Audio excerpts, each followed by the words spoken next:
ಆದ್ರೆ ನಮಸ್ಕಾರ ನೋಡ್ಸಾದ್ರೆ ಕೊನೆಗೂ ಕೃಷಿ ಮತ್ತು ಆಹಾರ ಸಂಸ್ಥೆಯಲ್ಲಿ ಅರ್ಜಿಯನ್ನ ಕರೆದಿದ್ದಾರೆ. ನೋಟಿಸ್ ಪ್ರಕಟಣೆ ಮಾಡಿದಂತ ದಿನಾಂಕ 1/11/2025.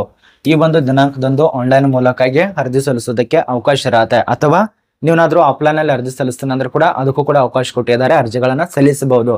ಬಟ್ ನೀವು ಆನ್ಲೈನ್ ಅಲ್ಲಿ ಅರ್ಜಿ ಸಲ್ಲಿಸಿದ್ರೆ ತುಂಬಾ ಒಳ್ಳೆಯದು, ಬೇಗ ಅಪ್ಲಿಕೇಶನ್ ಸಬ್ಮಿಟ್ ಆಗತ್ತೆ. ಮತ್ತೇನಾದ್ರೂ ನೀವು ಹೊರಗಡೆ ಹೋಗೋದಕ್ಕೆ ಹತ್ತೋದಿಲ್ಲ, ಅಲ್ಲಿ ಫಾರ್ಮ್ ಅನ್ನ ತಗೊಳ್ಳೋದಕ್ಕೆ ಹತ್ತೋದಿಲ್ಲ, ಮತ್ತು ಅಂಚೆ ಕಚೇರಿಗೆ ಸಬ್ಮಿಟ್ ಹೋಗೋದಕ್ಕೆ ಹತ್ತೋದಿಲ್ಲ.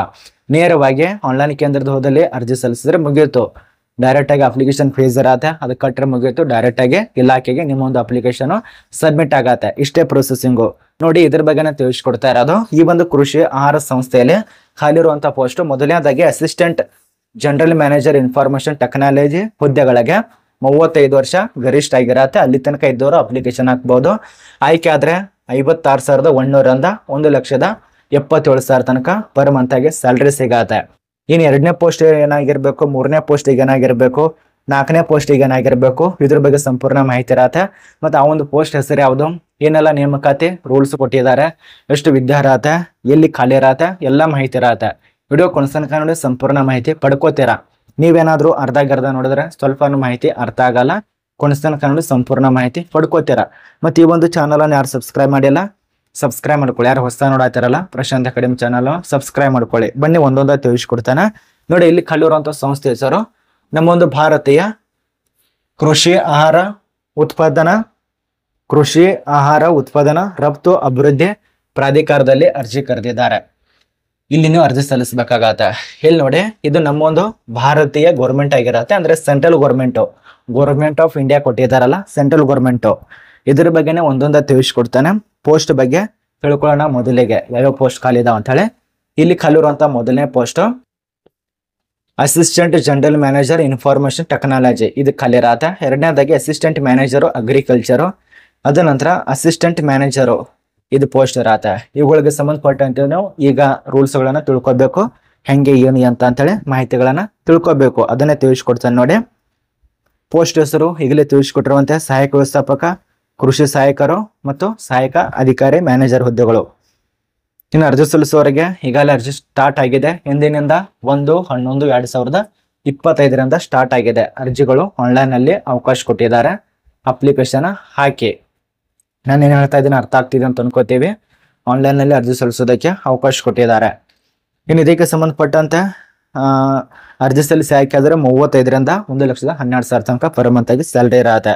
ಎಲ್ಲ ಪೋಸ್ಟ್ ನಾನು ಸೇರಿಸ್ಕೊಂಡು ಹೇಳ್ತಾ ಇರೋದು.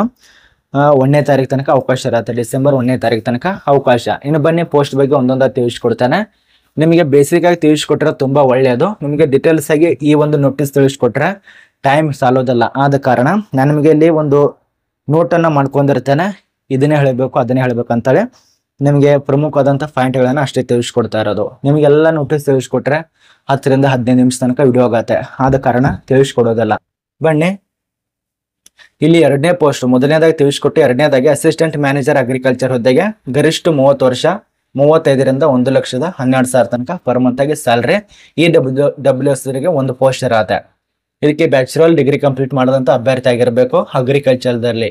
ಅದನ್ನ ನೋಡ್ಕೊಳ್ಳಿ, ವಿಷಯ ಕೊಟ್ಟಿದ್ದಾರೆ. ಏನ ಅಸಿಸ್ಟೆಂಟ್ ಮ್ಯಾನೇಜರ್ ಹುದ್ದೆಗೆ ಇದಕ್ಕೂ ಸೇಮು 30 ವರ್ಷ ಕೊಟ್ಟಿದ್ದಾರೆ. ಇದಕ್ಕೂ ಸೇಮು ಸ್ಯಾಲ್ರಿ ಆಗಿರಬೇಕು. ಆದ್ರೆ ಇವರ ಅಭ್ಯರ್ಥಿಗೆ 3 ಪೋಸ್ಟು, OBC ಅವರಿಗೆ 1 ಪೋಸ್ಟು ಅವ್ರು ತಿಳಿಸ್ಕೊಟ್ಟಿರುವಂತ ಮಾಹಿತಿ. ಇನ್ನು ಬ್ಯಾಚುಲರ್ ಡಿಗ್ರಿ ಪಾಸ್ ಆಗಿರ್ಬೇಕಾಗತ್ತೆ. ಮತ್ತೆ ಅಂಡರ್ ಗ್ರಾಜುಯೇಟ್ ಡಿಗ್ರಿ ಕೂಡ ಮುಗಿಸಿದವರು ಅಪ್ಲಿಕೇಶನ್ ಹಾಕಿ. ಅಗ್ರಿಕಲ್ಚರು ಅಥವಾ ಅದು ಕೊಟ್ಟಿದ್ದಾರೆ ನೋಡಿ, ಅದೆಲ್ಲ ಮುಗಿಸೋರಾಗಿರ್ಬೇಕು. ತೋಟಗಾರಿಕೆ ಕಂಪ್ಲೀಟ್ ಮಾಡಿದವರು ಅರ್ಜಿ ಸಲ್ಲಿಸಿ. ಇನ್ನು ವಯೋಮಿತಿ ಬಗ್ಗೆ ಎಷ್ಟು ಸಡಿಲಿಕ್ಕಿರತ್ತೆ. OBC ಅವರಿಗೆ 3 ವರ್ಷ, PWD ಅಭ್ಯರ್ಥಿಗಳು PWD ಅಭ್ಯರ್ಥಿಗೆ 10 ವರ್ಷ, ಎಕ್ಸ್ ಸರ್ವಿಸ್ ಮೆನ್ ಅವರಿಗೆ 3 ವರ್ಷ, ನೀವೇನಾದ್ರೂ ಅಂಗವಿಕಲ ಆಗಿದ್ರೆ 3 ವರ್ಷ, ಎಂಪ್ಲಾಯ್ಮೆಂಟ್ ಅಭ್ಯರ್ಥಿಗೆ 5 ವರ್ಷ. ಇದೆಲ್ಲ ಕೊಟ್ಟಿದ್ದಾರೆ, ಚೆಕ್ ಮಾಡ್ಕೊಳ್ಳಿ. ಅದ ನಂತರ ನಿಮ್ಮ ಒಂದು ರಿಟರ್ನ್ ಟೆಸ್ಟ್ ಪರೀಕ್ಷೆ ಇರತ್ತಲ್ಲ, ಆ ಒಂದು ಪರೀಕ್ಷೆ ಬಗ್ಗೆ ಮಾಹಿತಿ ಇರತ್ತೆ, ಅದನ್ನ ಚೆಕ್ ಮಾಡ್ಕೊಳ್ಳಿ. ಮತ್ತು ಮಾರ್ಕ್ಸ್ ಎಷ್ಟಿರತ್ತೆ ಅದ್ರ ಬಗ್ಗೆ ಕೊಟ್ಟಿದ್ದಾರೆ, ಇದನ್ನ ಸ್ವಲ್ಪ ನೋಡ್ಕೊಳ್ಳಿ. OMR ಇರತ್ತಾ ಅಥವಾ ಬಹು ಆಯ್ಕೆ ಅಥವಾ ಲಿಖಿತ ಪರೀಕ್ಷೆ ಅದೆಲ್ಲ ಕೊಟ್ಟಿದ್ದಾರೆ, ನೋಡ್ಕೊಳ್ಳಿ. ಇದರಲ್ಲಿ ಇಷ್ಟೇ ಮಾಹಿತಿ ಕೊಟ್ಟಿದ್ದಾರೆ. ಈಗ ನಿಮಗೆ ಇದಕ್ಕೆ ಸಂಬಂಧಪಟ್ಟಂತೆ ಇನ್ನೂ ಹೆಚ್ಚು ಮಾಹಿತಿ ನಿಮಗೆ ತಿಳಿಸ್ಕೊಡ್ತೇನೆ ನೋಡಿ. ಇನ್ನು ಮೀಸಲಾತಿ ಯಾವ್ಯಾವ ಒಂದು ವರ್ಗದವರು ಇದ್ದಾರೆ. ಸಹಾಯಕ ವ್ಯವಸ್ಥಾಪಕ ಕೃಷಿ ಅಧಿಕಾರಿ ಹುದ್ದೆಗೆ EWS ಅವರಿಗೆ ಮೀಸಲಾತಿ ಇರತ್ತೆ. ಸಹಾಯಕ ವ್ಯವಸ್ಥಾಪಕ ಹುದ್ದೆಗಳಿಗೆ ಇದು ಹಿಂದುಳಿದ ವರ್ಗದವರಿಗೆ ಮೀಸಲಾತಿ ಕೊಟ್ಟಿದ್ದಾರೆ. ಇದ್ರ ಬಗ್ಗೆ ನಮಗೆ ಅರ್ಥ ಆಗ್ತಿದೆ ಅಂತ ಅನ್ಕೋತೀವಿ. ಇದು ಖಾಲಿ ಇರುವಂತ ಸಂಸ್ಥೆ, ಆಗಲೇ ತಿಳಿಸ್ಕೊಟ್ಟಿರುವಂತ ಕೃಷಿ ಮತ್ತು ಆಹಾರ ಈ ಸಂಸ್ಥೆ, ಇದು ಅಖಿಲ ಭಾರತದಲ್ಲಿ ಖಾಲಿ ಇರುವಂತಹ ಪೋಸ್ಟು. ಇನ್ನು ಇದಕ್ಕೆ ಎಷ್ಟೆಷ್ಟು ಅರ್ಜಿ ಶುಲ್ಕ ಇರತ್ತೆ, ಕೆಲವ್ರಿಗೆ ಗೊತ್ತಿರತ್ತೆ, ಇನ್ನು ಕೆಲವ್ರಿಗೆ ಗೊತ್ತಿರೋದಿಲ್ಲ. SC ST ಅದ ನಂತರ ಫಿಡೋಲು ಬಿಡಿ ಅಭ್ಯರ್ಥಿಗಳಿಗೆ ಯಾವುದೇ ರೀತಿಯಾಗಿ ಶುಲ್ಕ ಇರೋದಿಲ್ಲ, ₹1 ಕೂಡ ಇರೋದಿಲ್ಲ. ಸಾಮಾನ್ಯ ವರ್ಗದವರು, ಹಿಂದುಳಿದ ವರ್ಗದವರು ಮತ್ತು EWS ಅವರಿಗೆ 300 ತನ ಅರ್ಜಿ ಶುಲ್ಕ ಇಟ್ಟಿದ್ದಾರೆ. ವಯೋಮಿತಿ ಬಗ್ಗೆ ತಿಳಿಸ್ಕೊಟ್ಟಿದ್ದೇವೆ ಎಷ್ಟಾಗಿರ್ಬೇಕಂತ ಹೇಳಿ. ಇನ್ನು ಸಡಿಲಿಕೆ ಬಗ್ಗೆ ಕೂಡ ತಿಳಿಸ್ಕೊಟ್ಟಿದ್ದೇವೆ. ಇನ್ನು ಎಜುಕೇಶನ್ ಬಗ್ಗೆ ಆಗಲೇ ತಿಳಿಸ್ಕೊಟ್ಟಿರುವಂತೆ ಮೊದಲನೇದಾಗಿ ಎಲ್ಲ ಒಂದು ಅಭ್ಯರ್ಥಿಗಳಿಗೆ ಪದವಿ ಪಾಸ್ ಆಗಿರ್ಬೇಕಾಗತ್ತೆ. ಎಲ್ಲ ಕೂಡ ಪದವಿ ಪಾಸ್ ಆಗಿರ್ಬೇಕು. ಯಾವ್ಯಾವ ಒಂದು ವಿಷಯದಲ್ಲಿ ಅದನ್ನ ತಿಳ್ಕೊಳ್ಳಿ. ಕೃಷಿ, ತೋಟಗಾರಿಕೆ, ಕೃಷಿ ಇಂಜಿನಿಯರಿಂಗು, ಪಶು ವೈದ್ಯಕೀಯ ವಿಜ್ಞಾನ, ಡೈರಿ ವಿಜ್ಞಾನ, ಡೈರಿ ತಂತ್ರಜ್ಞಾನ, ಆಹಾರ ಸಂರಕ್ಷಣಾ ತಂತ್ರಜ್ಞಾನ, ಆಹಾರ ವಿಜ್ಞಾನ ಮತ್ತು ತಂತ್ರಜ್ಞಾನದಲ್ಲಿ ಪದವಿಗಳನ್ನ ಪಾಸ್ ಆಗಿರಬೇಕು. ಇದು ನಿಯಮಗಳಿಗೆ ಸಂಬಂಧಪಟ್ಟಂತೆ ಮಾಹಿತಿ ಕೊಟ್ಟಿದ್ದಾರೆ. ಇನ್ನು ಅರ್ಜಿ ಸಲ್ಲಿಸುವಂತ ವೆಬ್ಸೈಟ್ ಇದೆಲ್ಲ ತೆಳಗಡೆ ಇರತ್ತೆ, ಅಥವಾ ನಮ್ಮೊಂದು ಟೆಲಿಗ್ರಾಮ್ ಗ್ರೂಪ್ ಕೊಟ್ಟಿದ್ದಾನೆ, ಚೆಕ್ ಮಾಡ್ಕೊಳ್ಳಿ. ಈ ಎಲ್ಲ ನಮ್ಮೊಂದು ವಾಟ್ಸಪ್ ಗ್ರೂಪು, ಟೆಲಿಗ್ರಾಮ್ ಗ್ರೂಪು, ಅದ ನಂತರ ಫೇಸ್ಬುಕ್ ಗ್ರೂಪು, ನಮ್ಮೊಂದು ಅಬೌವ್ ಸೆಕ್ಷನ್ ಇರುತ್ತೆ. ಇದೇ ಚಾನಲ್ ಅಬೌವ್ ಸೆಕ್ಷನ್ ಇಲ್ಲದೆ, ಅಲ್ಲಿ ಹೋಗಿ ಲಿಂಕ್ ಮೇಲೆ ಕ್ಲಿಕ್ ಮಾಡ್ಕೊಂಡು ಅಪ್ಲಿಕೇಶನ್ ಹಾಕಿ. ಮತ್ತು ವೆಬ್ಸೈಟ್ ಕೂಡ ಅಲ್ಲೇ ಕೊಟ್ಟಿದ್ದೇವೆ, ವೆಬ್ಸೈಟ್ ಕೂಡ ಅಲ್ಲೇ ಇರತ್ತೆ, ಚೆಕ್ ಮಾಡ್ಕೊಳ್ಳಿ, ಅರ್ಜಿ ಸಲ್ಲಿಸಿ. ಯಾರು ಕೂಡ ನೇಮಕಾತಿ ಮಿಸ್ ಮಾಡ್ಕೋಬೇಡಿ. ಇದಕ್ಕೆ ಪುರುಷರು ಮಾತ್ರ ಅರ್ಜಿ ಸಲ್ಲಿಸಬೇಕು. ಮಹಿಳೆಯರ ಬಗ್ಗೆ ಯಾವುದೇ ರೀತಿಯಾಗಿ ಅಲ್ಲಿ ಕೊಟ್ಟಿಲ್ಲ ಅವರು. ಪುರುಷರಿಗೆ ಅವಕಾಶ ಇರತ್ತೆ, ಬೇಗ ಅರ್ಜಿ ಸಲ್ಲಿಸಿ. ಮತ್ತು ಅನುಭವದವ್ರು ಅರ್ಜಿ ಸಲ್ಲಿಸಿದ್ರೆ ತುಂಬಾ ಒಳ್ಳೆಯದು. ಅನುಭವದವರು ಅರ್ಜಿ ಸಲ್ಲಿಸಿ ಹುದ್ದೆಗಳನ್ನ ಪಡೆದುಕೊಳ್ಳಿ.